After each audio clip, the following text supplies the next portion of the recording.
নমস্কাৰ, মোৰ নাম কামসিং বে। মোৰ ইউটিউব চেনেল ডিঙাছো চেনেল। আজি মই ক'ব বিচাৰিছোঁ,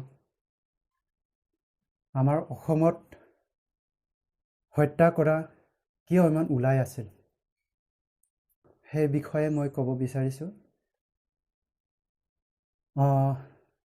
ক'ব গ'লে বহুত দুখৰ কথা। যোৱাবাৰ 10 দিনৰ আগত আমাৰ মৰমৰ সুমিলা ৰংহাংপি কেছটো চলি আছে। বৰ্তমানলৈকে এইটো কেছটো শেষ হোৱা নাই।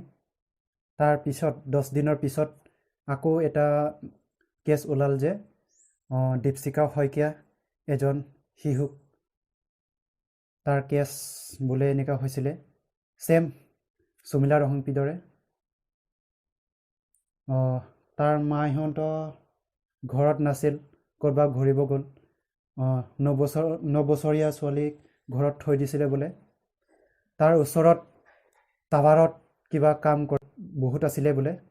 সিহঁতে আহি তাক ৰেপ কৰি হত্যা কৰি দিছে, সেনেকুৱা মই শুনি পাইছিলে।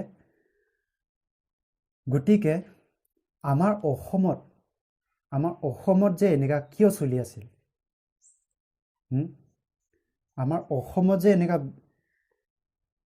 সুমিলা ৰংহাংপিৰ কথা, সেই কথা শেষ নোহোৱা আগত 10 দিনৰ পিছত আকৌ এনেকুৱা দীপশিখা শইকীয়াৰ 9 বছৰীয়া শিশুক, সেইবোৰ কি হৈ আছিলে? ইমান সৰু সৰু ছোৱালী যে 12 বছৰীয়া ছোৱালী, 9 বছৰীয়া ছোৱালীক, সেইবোৰ কি হৈ আছিলে আমাৰ অসমত? বহুত দুখ লাগে সেইবিলাক কথা ক'লে। চ' প্লিজ সেইবিলাক মানুহক এজনক ধৰি সেনেকা পানিছমেণ্ট দিব লাগে, তেতিয়া গম পাব। আমাৰ ইণ্ডিয়াত বহুত ভুল আছিল, যে পানিছমেণ্ট দিয়াটো বহুত ভুল। এটা মানুহক কেছ দিবৰ কাৰণে কিমান বছৰ লাগে? সেই যোৱাবাৰে 2000 কিমান আছিলে, এদিনত 3জনক কিবা ফাঁচিত দিয়াটো নহয়। সিহঁতে যে এজনক ছোৱালী মৰাই, সিহঁতে কেছ কিমান চলি আছিলে? 10 বছৰৰ পিছতে সিহঁতক শাস্তি দিব পাইছে। সেনেকুৱা লাগে নেকি আমাৰ চাবক, আমাৰ কণ্ট্ৰিৰ পৰা বাহিৰত চালে নহয়, সেনেকুৱা শাস্তিটো নহয়, 1 ছেকেণ্ডো নালাগে এনেকুৱা শাস্তি দিব ক'লে। নৰ্থ কোৰিয়া, আপোনালোকে ইউটিউবত চালে পাই যাব পাৰে। বেলেগৰ কণ্ট্ৰি পানিছমেণ্ট দিয়া, সেইবোৰ চালে বহুত গম পাব। চ' আমাৰ ইণ্ডিয়াতে কি হৈ আছিলে, সেনেকুৱা ৰেপ কিবা কৰা, কিবা এনেকুৱা হত্যা কিবা কৰা কৰিবিলাক, সেইবিলাকৰ মানুহক নহয়, সেইটো কিয় চাই থাকে? সেইটো কেছ ইমান চলাব নালাগে নহয়।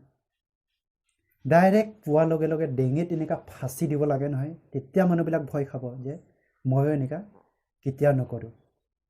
চবৰে গম পাব। গতিকে আমাৰ অসমত সেনেকুৱা কেছ বহুত ওলাই আছিল, কিয় মই নাজানো।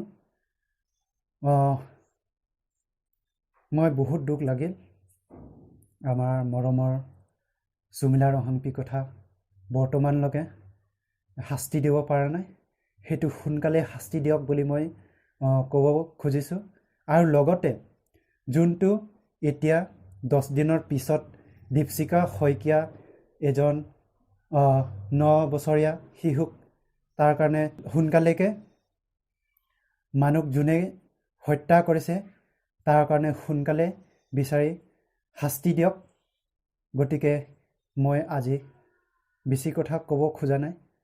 চ' we want justice for সুমিলা Ronghangpi and justice for Dipshikha Saikia. চ' গতিকে আজি মোৰ ইমানে কথা সামৰিম বুলি ভাবিছোঁ। মোৰ ভিডিঅ' সিমানে শ্বেয়াৰ কৰক, আৰু যোনে যোনে মোৰ চেনেল যদি ছাবস্ক্ৰাইব কৰা নাই, এতিয়াই ছাবস্ক্ৰাইব কৰি দিয়ক। আৰু সেই কেছবিলাক যদি আপোনালোকে যদি বিচাৰে, হেছটেগ দি পেলাই যদি কেছটো আকৌ তাৰ পৰা ওপৰলৈ যাব বিচাৰে ক'লে আমাৰ ভিডিঅ'ত কমেণ্টছটো দিয়ক হেছটেগ দি পেলাই justice for Sumila Rahangpi and hashtag justice for Dipshikha Saikia ধন্যবাদ